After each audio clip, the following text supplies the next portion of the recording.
Good morning student. मैं सूरज sir आपका bio दर्पण यूट्यूब चैनल पर बहुत बहुत स्वागत करता हूं। आज स्टूडेंट हम शुरू करने वाले हैं लूसेंट बायोलॉजी की सीरीज, जिसमें हम लूसेंट के बायोलॉजी के जितने भी क्वेश्चन हैं उन्हें हम एक एक करके सभी हल करेंगे।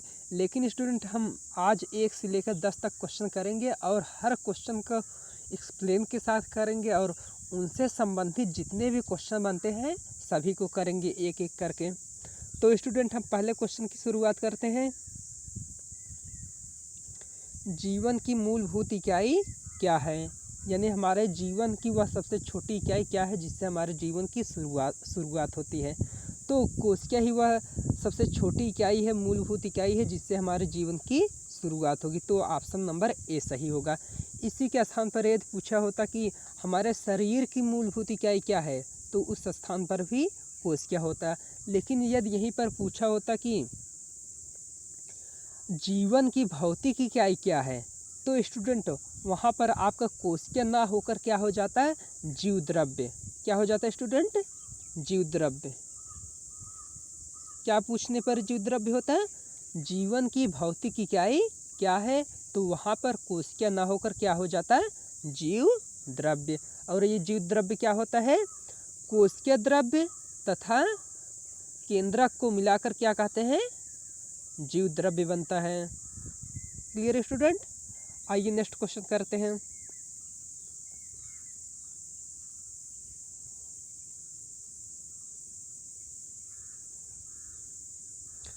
कोशिका के बारे में निम्न में से कौन सा कथन सही नहीं है? यानी इन चारों कथनों में से क्या है जो कोशिका के विषय में सही नहीं है? यानी कौन सा स्टेटमेंट कोशिका के विषय में कहा गया है लेकिन वह सही नहीं है? पहला स्टेटमेंट ये है कि कोशिकाओं के आकार और अमाप विशिष्ट कार्य से संबंधित होते हैं। बिल्कुल स्टूडेंट, अलग अलग कोशिकाओं का आकार और उसका माप अपने काम के आधार पर विशेषीकृत होता है। जैसे आपकी तंत्रिका कोशिकाएं लंबी होती हैं जो सूचनाओं का आदान प्रदान करती हैं।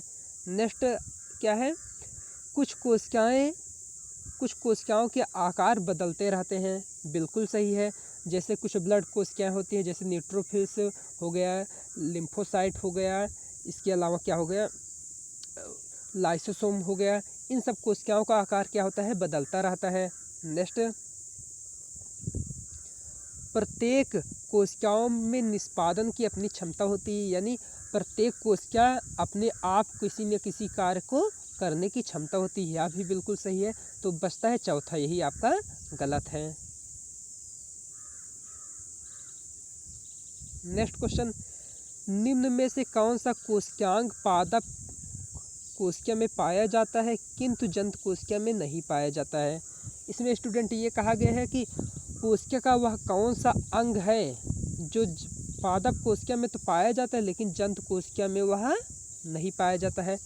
पहला है क्लोरोप्लास्ट, दूसरा एंडोप्लाज्मिक रेटिकुलम, तीसरा माइटोकॉन्ड्रिया, चौथा राइबोसोम। स्टूडेंट, ये क्लोरोप्लास्ट मतलब हरित लवक। हरित लवक सभी जानते हैं पौधों में पाया जाता है, इसी की सहायता से पौधे अपना भोजन बनाते हैं। तो पादप कोशिका में ही क्लोरोप्लास्ट पाया जाता है जबकि जंतु कोशिका में ही नहीं पाया जाता। तो ऑप्शन पहला आपका सही होगा। नेक्स्ट क्वेश्चन, कोशिका का जीवित अंश जीवद्रव्य कहलाता है, यह किससे बना होता है? स्टूडेंट, अभी आपको हमने यह ऊपर समझाया था कि कोशिका का जीवित अंश कोशिका का जीवित अंश जीवद्रव्य कहलाता है, वह किससे बना होता है? यानी जो जीवद्रव्य जीवन की भौतिक इकाई होती है, यह किससे मिलकर बना होता है? यह किससे मिलकर बना होता है? कोशिका द्रव्य और केंद्रक द्रव्य से। आपको ये भी दिया हो सकता है, कोशिका द्रव्य तो दिया हो सकता है, और केंद्रक द्रव्य के अलावा अगर केंद्रक भी दिया है तब भी आपका ऑप्शन यही सही होगा, आपका सी। क्या सही होगा? कोशिका द्रव्य और केंद्रक द्रव्य। नेक्स्ट क्वेश्चन, 80% से अधिक कोशिका में पाए जाने वाला पदार्थ क्या है? कोशिकाओं में सबसे अधिक क्या पाया जाता है? जल पाया जाता है। नेक्स्ट क्वेश्चन, निम्नलिखित में किन कोशिकाओं में नाभिक नहीं होता है? निम्न में से किन कोशिकाओं में नाभिक नहीं होता है? स्टूडेंट क्वेश्चन ये कहा गया है कि किन कोशिकाओं में केंद्रक नहीं होता है। नाभिक का मतलब क्या होता है? केंद्रक नहीं होता है। तो आपका यह क्या होगा? लाल रक्त कोशिका में केंद्रक नहीं होता है। लेकिन क्या है कि स्टूडेंट, जो ऊंट होते हैं और लामा, यही दो जंतु होते हैं जिनके लाल रक्त कोशिका में क्या होते हैं? नाभिक यानी केंद्रक पाया जाता है। याद कर लेना स्टूडेंट। नेक्स्ट क्वेश्चन, निम्न में से कौन से कोशिकाओं के आत्महत्या की थैली या बैग कहा जाता है? इसमें स्टूडेंट ये पूछा है कि कोशिका का वह कौन सा अंग है, कोशिका का वह कौन सा अंग है जो अपनी हत्या स्वयं कर लेता है, इसीलिए उसे आत्महत्या का बैग कहा जाता है या आत्मघाती बैग कहा जाता है। तो इसे क्या कहा जाता है? लाइसोसोम को आत्महत्या की थैली अथवा आत्मघाती बैग कहा जाता है। अब स्टूडेंट देखते हैं इसे लाइसोसोम को क्यों आत्महत्या की थैली कहा जाता है। देखिए स्टूडेंट, जो लाइसोसोम या कोशिकांग होता है यह एक सुरक्षात्मक कोशिका होती है और इसके अंदर, इस लाइसोसोम के अंदर लाइसोजाइम